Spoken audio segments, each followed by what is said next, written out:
Hi, welcome to Pauline Interviews. I'm actually doing a part 2, and I'm here at the Crystal Crossroads in Newberg, Oregon. Thank you very much to D. Ellen Hardy, who owns the beautiful shop here. And I'm doing part 2 with Tabatha Bird Weaver, who is executive director and founder, let me get this right, of Breathe Healing Art Center in Newberg, Oregon. A wonderful place. In part 2, we talked, part 1, we talked about what you can find there, a lot of wonderful things. And in part 2, we're actually going to talk about some of the work that Tabatha does with healing childhood trauma. Thank you again for talking with me about this. So I'm sure there are a lot of people that don't realize it maybe it manifests in mental problems or physical problems, emotional problems, but a lot of us have had childhood trauma. Mm-hmm. So what are you seeing with this, and how are you treating it at your center? Well, let me start positively. Oh, good. Yeah, I know. That was pretty negative. No, I'll say that. Okay. I'm just, it's a heavy topic. Yes, it is. One thing that's really exciting right now is that neuroscience is helping us help children and adults quickly and more effectively than we have been able to historically, because we understand more about how trauma is impacting not just our brain, which is important, of course, but our bodies as well. And so I'm pretty excited to be living in kind of this golden age right now where two of my passions are dovetailing. And that is, I love marriage and family therapy. I love relational work and making people, or not making people, that was bad. No, I understand. No, it's okay. But helping people understand how to connect differently and get more of what they want. There we go. The other path is through energy psychology, which is intervening not necessarily through talk therapy, although that happens, but through our energetic system. And I've always loved energy psychology because it helped me get where I needed to go. I remember the day my therapist said, "Can I use you as a guinea pig?" And I said, yes, and I've never regretted that. But my clients get there much more quickly than if we're just doing talk therapy alone. So that's the new science, energy psychology. Yes. Mm-hmm. Wonderful. Like we're using energy now, understanding that the way to heal our bodies is through energy. Correct. And now we're using energy to heal emotional, spiritual, using your psychology. I think that's wonderful. It's great. And neuroscience now is helping us understand why chakra systems work, why energy techniques work. So I kind of love that we've been right all along, but now we have evidence. I love that too, because a lot of people say, prove it to me. Now you can. A lot of different ways. Yeah. So on the downside and the painful side, what I notice with my clients that I work with, which is primarily women, but also men, you were saying that it could manifest in many different ways, and we absolutely know it does. There is a really fantastic study called the ACEs study. It was created by Kaiser Permanente that tracked, I think it might have been 10,000 people. It was a lot of people. And what the study showed is that the more adverse childhood experiences you had, the higher correlation there was with heart disease, diabetes, all of these physical manifestations. And the one that I think maybe 90% of my clients have this is some form of chronic fatigue, fibromyalgia, an autoimmune disorder. They go hand in hand with childhood trauma because our bodies took too much too early, right? The other thing I just want to feather in here is what trauma is. And that is an unusual and very threatening situation where you think you're going to die or can't escape. And we're creating a new diagnosis right now and doing a lot of research called complex post-traumatic stress disorder. That is what I treat in my clinic.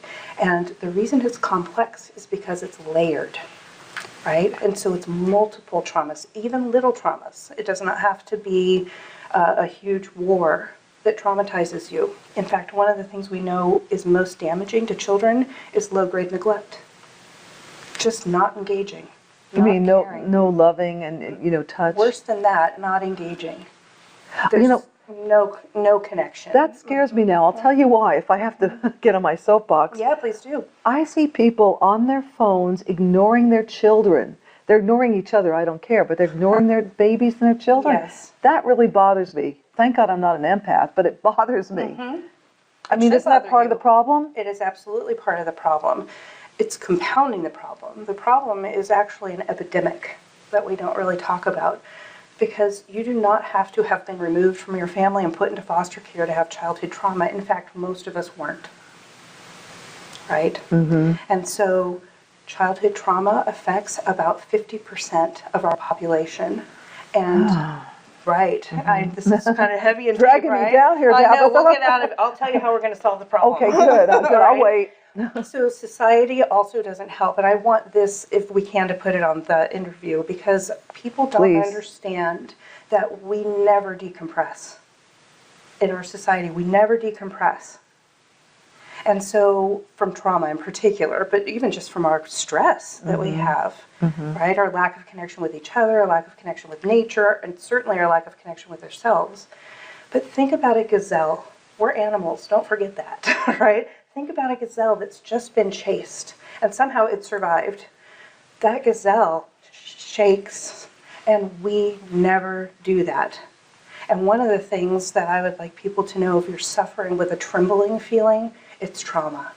And it is begging to come out of your body. And that's why we were talking about earlier, energy psychology, melt method, yoga, running, whatever fits you. Physical Make sure is that great. there's something physical involved in your healing process. I require that of my clients. that I they're work out every involved. day. I do physical every day because it feels good to me. Sure. You know, and so people do say if you're physical that's very healthy. I just do it because it feels good and because I want to, stay healthy. Yeah. Yeah. Feeling good is great. Yeah. I don't feel like I've had a lot of trauma, and I try to minimize stress, and I use my head. That's a good way to get through it. But yeah. But this is sad, but like you said, there is a good side to it because we're working with this now. But with all this technology, it really is upsetting to me because I don't see people engaging each other.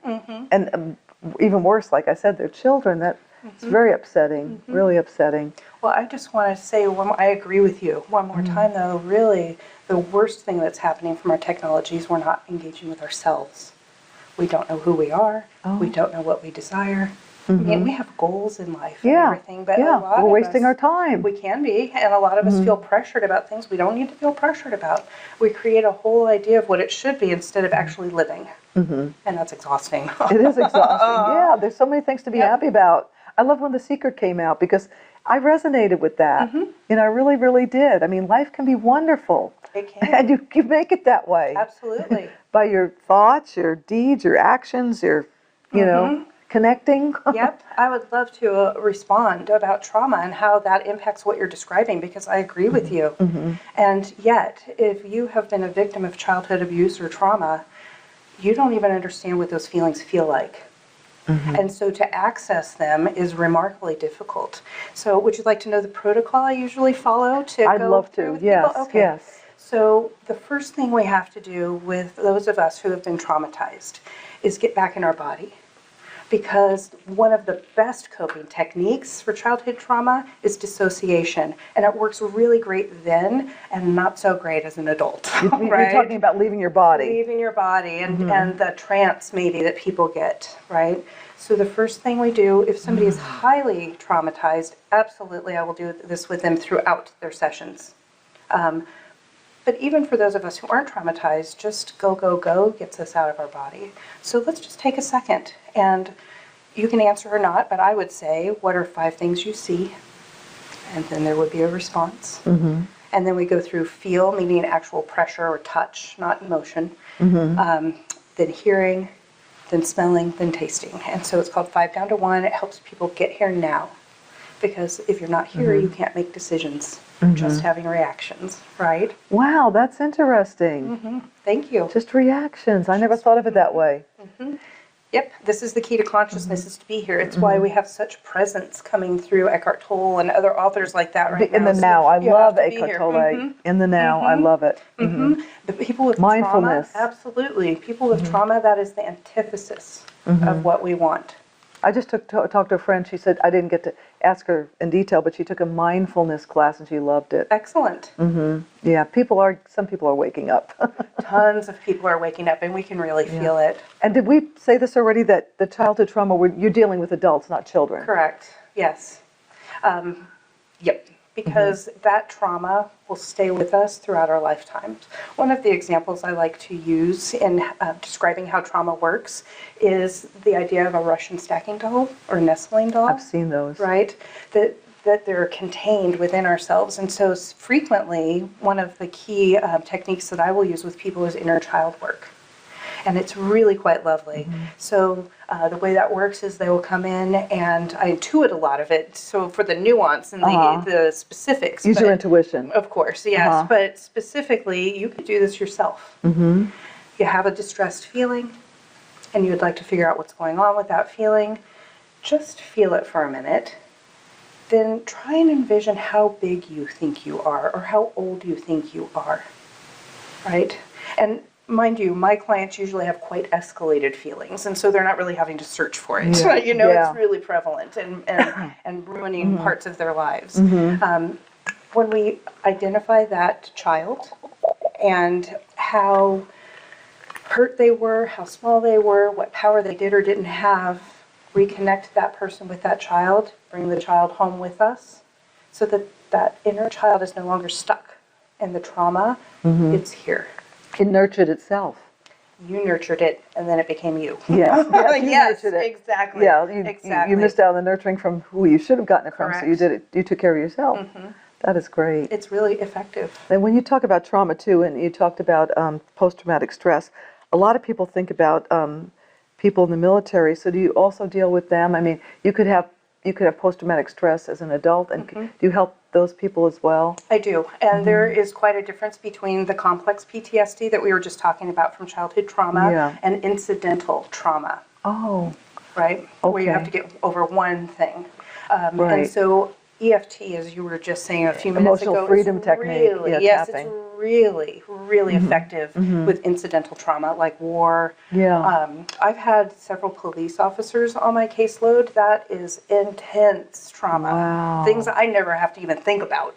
And I've thought about a lot of nitty gritty stuff, you know. And so they have to figure out how to regulate themselves to take the stress of being first responders. And not knowing what they're walking into. So EFT has helped us figure out how to release it and then get boundaries around it so you don't absorb it.